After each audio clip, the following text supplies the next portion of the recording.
Hey gang, Rod at East Coast Lumberjack. Looks like I'm in the fog. Get this band of light coming across the top. Today's video, we're going to talk about it'll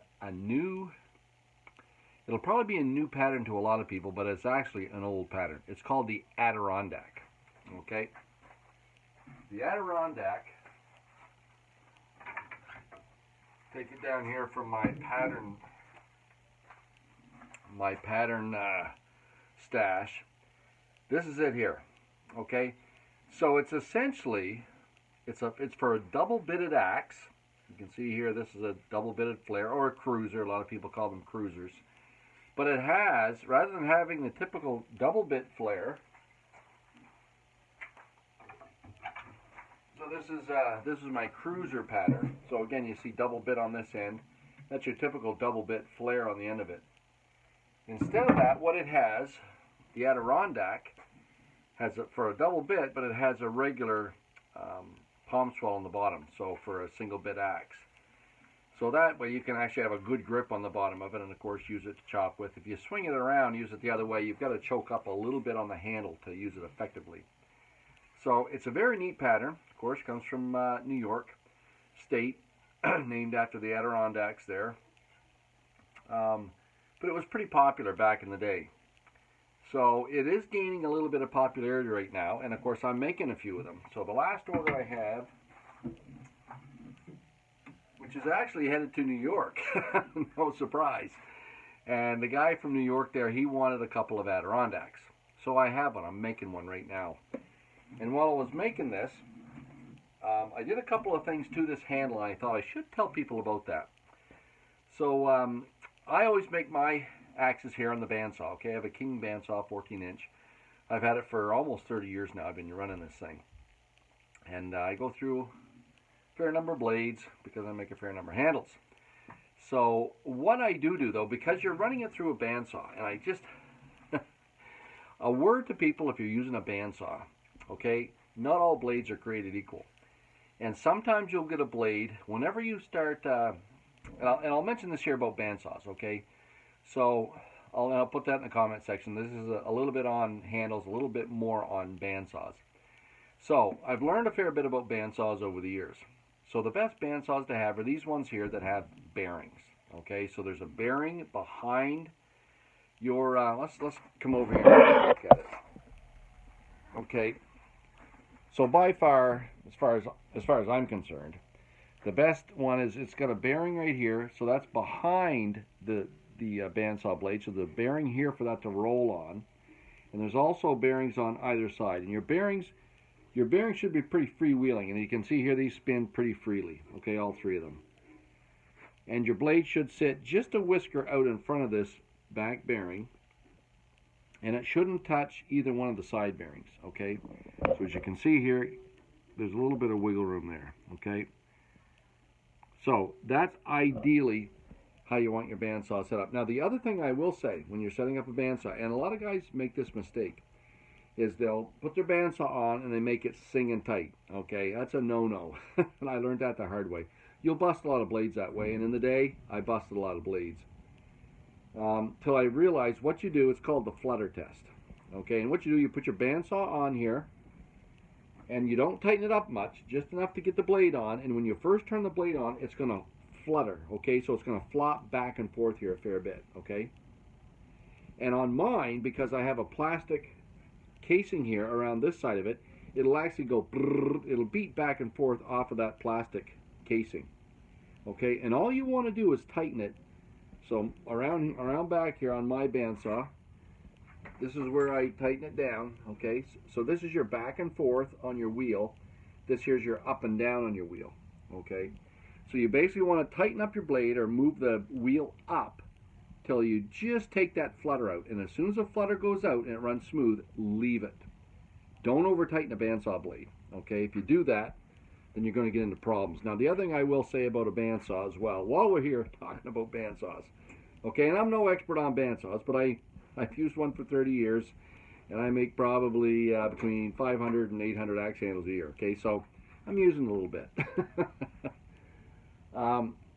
You want to ride right on on the crest of your rubber here on your wheel. All right, another thing, and you want to keep your wheels clean. So that's a little bit about bandsaws, and that'll help you. But even though you do all that right, now I busted a few blades, and if they break, I deal with R&D bandsaws in Ontario. And if your bandsaws break, I'll show you this here as well. Okay, so I guess we'll call this one here Bandsaws 101. But when you look at your bandsaws, and I'm looking at this one here, you'll see on it, there's a place where they're welded together. Okay, and they must be welded. Must be welded right here where I've got the tape on. Oh, well, it's,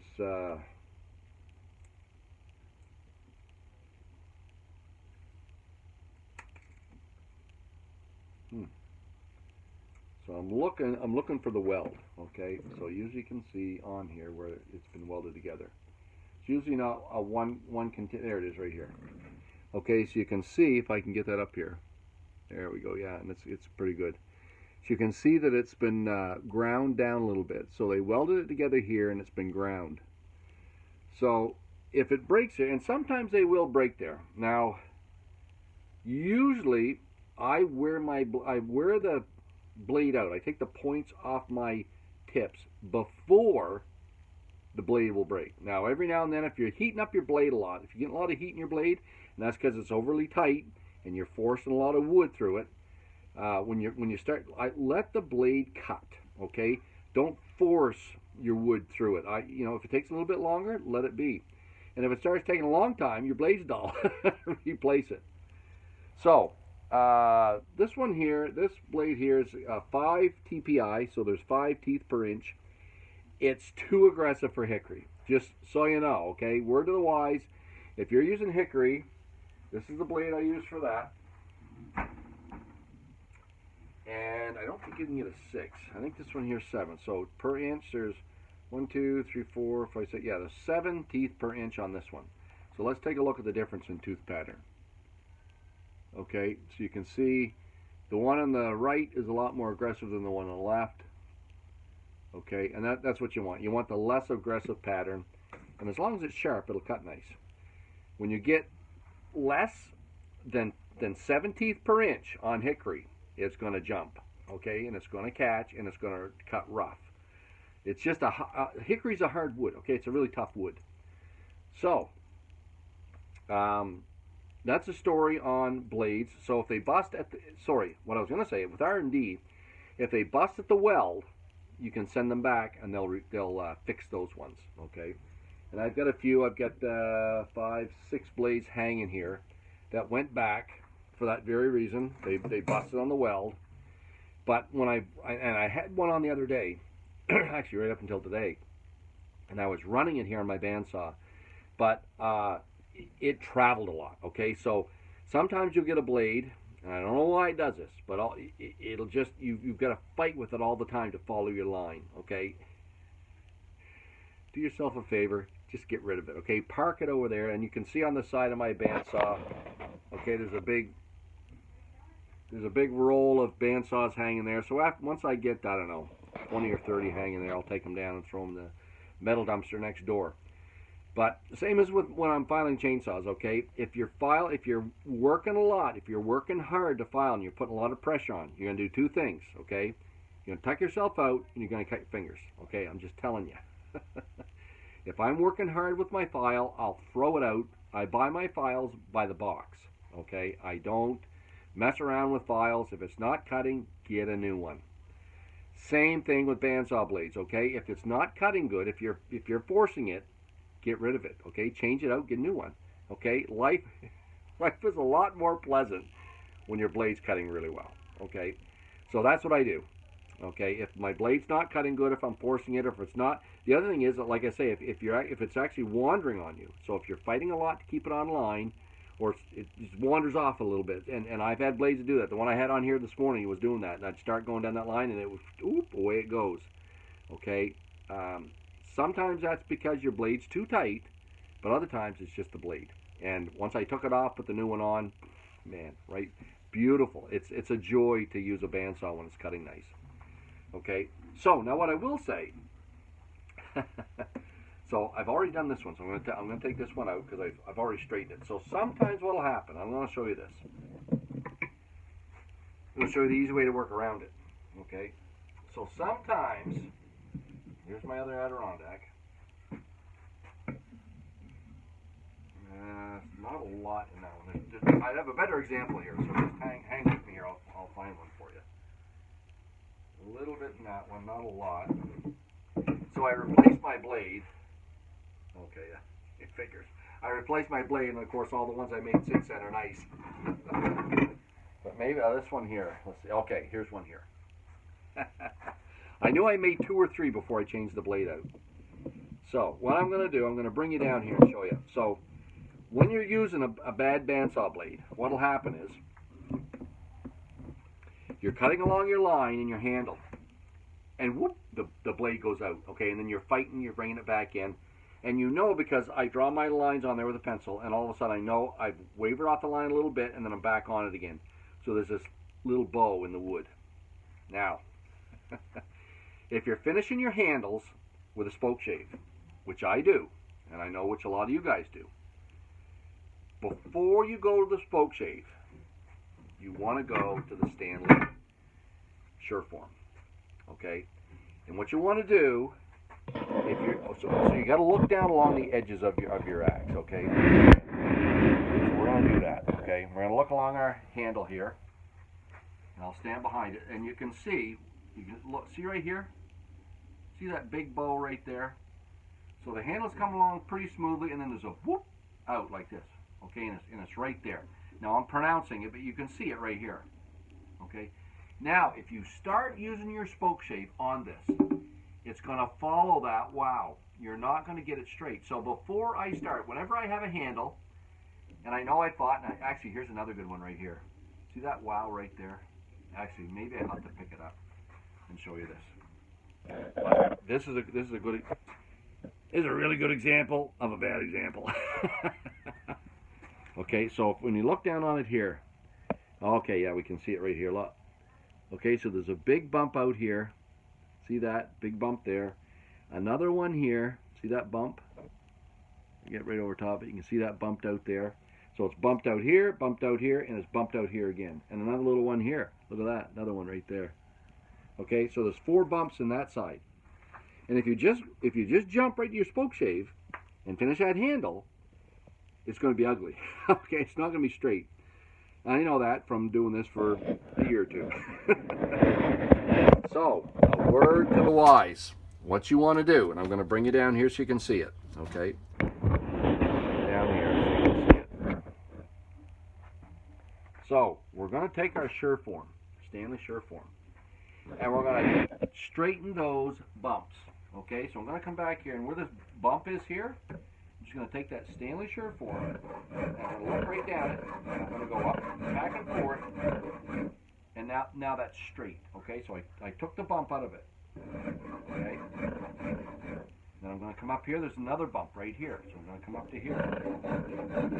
And all you're doing is just go along with that Stanley Sureform and taking these bumps out. Okay, so that's a little bit better.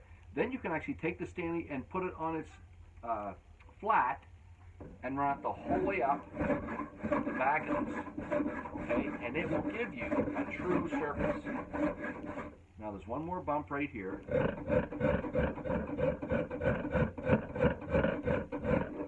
I'm just taking that Sureform, knocking those bumps down, okay? There's a little one right there.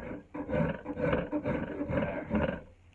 So now it's straight from here right up to here. I'm just going to take that along the length of it and run it up there. See that? Okay? So that back now is nice and straight. Now I know on this side I've got that bump right here, so I'm going to bring my Sureform over so you guys can see it. I'm going to take that bump out there.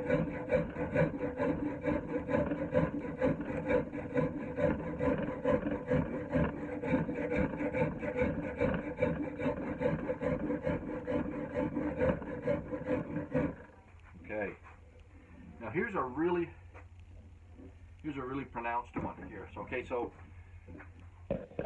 this happens if you're cutting along and then you know that you're off your line and you set out and you come in again. So you've got a real marked, if you look right here, right there, if I can get to you, right there, okay? So you see that real marked jump, okay? It'll actually stop right there, okay? You want to bring that out too before you start with your spoke shave. So I'll go down here for this one, run that right over top of it a couple times, and it takes it right in. Okay, so there. So now I've used the Sureform before I jumped into my spoke shave, and now I'm just going to use the spoke shave. So this one here had those bumps in it, so I could show you. Now I'm going to jump back because we started talking about the Adirondack, so I want to keep showing you the Adirondack. Okay, so let's pop this one back in. So I had this one in, and I had a bump on the back here, and I took it out with the Sureform, and I felt this side here. So now this hand, if you look down it, it's beautifully straight down both sides. Okay, see that? You want to have that done. You want your handle nice and straight before you jump to your spoke shave. Okay, so now you can spoke shave the whole length of it and see how smooth it goes. Okay, so I do my surface, roll it here. Now I've got the square corners, and I just start on that corner with the spoke shave and work it into the top. Okay, work it right around, nice and smooth. And if you can, go the full length. It'll give you a nice, smooth, straight surface. And I can do that now. If I hadn't taken that bump out, it would have gone whoop. So you won't get that straight surface. Okay, not with the spoke shave. So straighten your edges first, then jump to your spoke shave. And now look, that's a nice rounded edge. Okay, really nice finish, which is what you want. Now we're going to jump back. Now it's not cutting.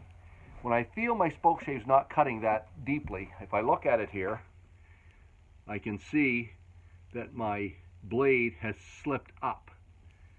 So all I'm going to do, loosen that nut right here, just a whisker, and push that down. Okay, so I'm going to roll this knob here so the blade comes out. Okay, so I'm actually going, well, it depends which way you look at that. So now it's sticking out there a lot more. And I just tighten up this one here again. Now we're ready to roll. Now another thing I learned, actually, the old East Coast Lumberjack was on YouTube the other day watching a guy talk about spoke shaves. Because sometimes this thing chatters and it doesn't run smooth. And a fellow said, great advice, I'm going to pass it on to you guys. He said if your spoke shave's not running smooth, if it's chattering a little bit, get some oil. Okay, a little bit of oil. This is 3-in-1. Now I also have some Crown here. Okay, Crown is nice, good grease as well. But he said put a little bit of oil, so I put a little dab of oil on that. This is just regular 3-in-1 oil.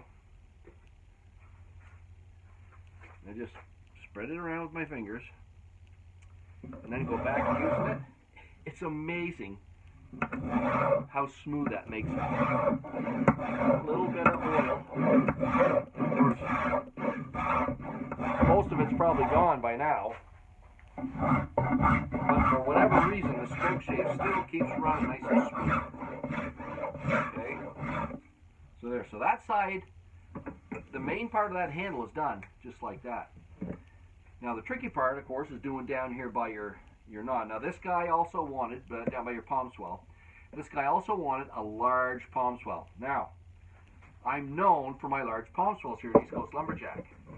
So the palm swell on my Adirondack it's like a Hetherington. It's medium. It's not real beefy. But where is it? Right here. We all know. Oh, hear that clanging? This is what the clanging is here on my bench. An Ontario plate compliments a sis. So shout out sis, thanks for the plate. I know you want it in the background, and I'll have it there eventually. Usually I'm looking this way, and I don't know whether Anyways, I'll mount it back there. I was going to mount it on my bench, but then I got to film from this way in order to see it, kids. So I just thought I'd throw it up there for you, but it's here. I haven't forgot about it. So what I've done instead, if he wanted a large palm swell, when I was drawing this out, rather than using this palm swell, I went to my Aussie pattern, okay, and put that nice big palm swell. So that's what we have on the bottom of this handle, and of course I can do that at a custom shop because all I do is lay my pattern down and I change the palm swell and put the regular Adirondack in. So gives us a really nice handle with the big palm swell that he was after. So I go back to the Sureform, and now I'm just basically taking off my sharp edges, rounding everything out.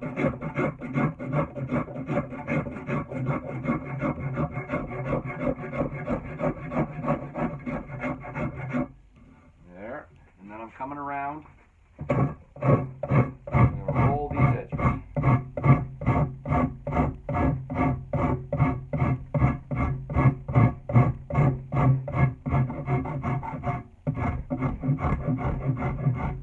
There.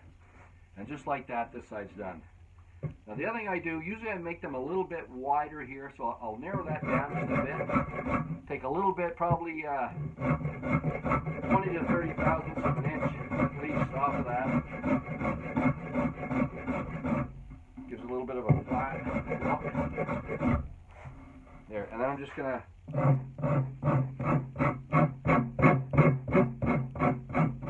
put a bevel on the edge, okay? So just like that side's done. And then I'll flop over to my Nicholson. Got another one of these the other day. They're 20 bucks now at Home Depot. And then I'm just going to smooth out all the scratch marks from my Sureform and my split.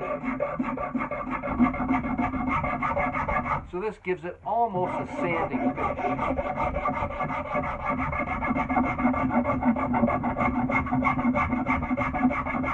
So this is finishing an Adirondack. I'm just going to go up these long ridges that form from your spoke shape. Just clip those. Smooth it all out.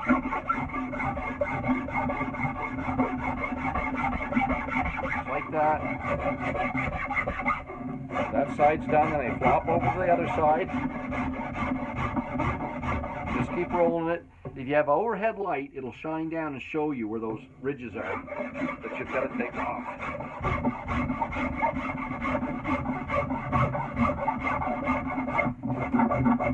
Okay, so just like that.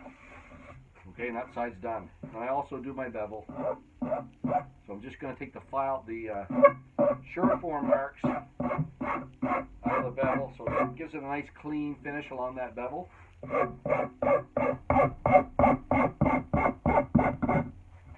There, just like that. So that side's done. So we'll flip it over and do this side. So those are some tips for finishing a handle from the old East Coast Lumberjack, and also some tips on running a bandsaw. Okay.